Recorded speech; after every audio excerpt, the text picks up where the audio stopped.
Que fait-on quand l'employé ne souhaite pas mettre son masque dans les locaux, l'entreprise?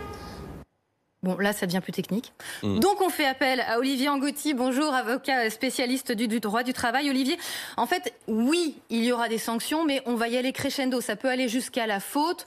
Mais l'idée, au début, c'est de faire de la pédagogie. C'est bien ça. En fait, on est dans une logique où l'employeur est responsable de la santé et de la sécurité de ses salariés.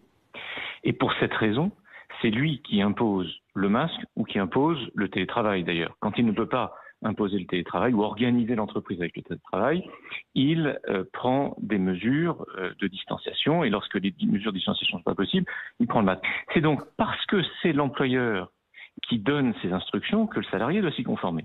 Deux hypothèses. Le salarié refuse une fois ou deux, on fait peut-être un rappel verbal. S'il refuse de façon plus systématique, on va faire crescendo différentes sanctions. La première sanction, ce sera certainement un avertissement, mais ça va sans doute aussi, et c'est ça ce qui sera privilégié par les employeurs, ça va sans doute être une mesure d'éloignement. C'est-à-dire qu'en fait, on interdira aux salariés de se présenter sur le lieu de travail et ce sera à ses frais et ce sera évidemment sans maintien de salaire.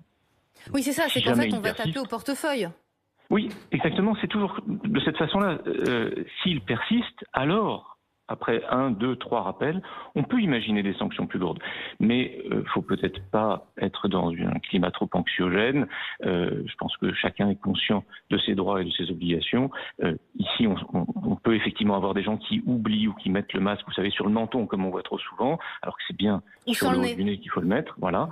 Je veux dire, au-delà de quelques rappels, on est quand même plutôt dans une logique de bienveillance et de bonne entente et pas dans la logique de la sanction systématique.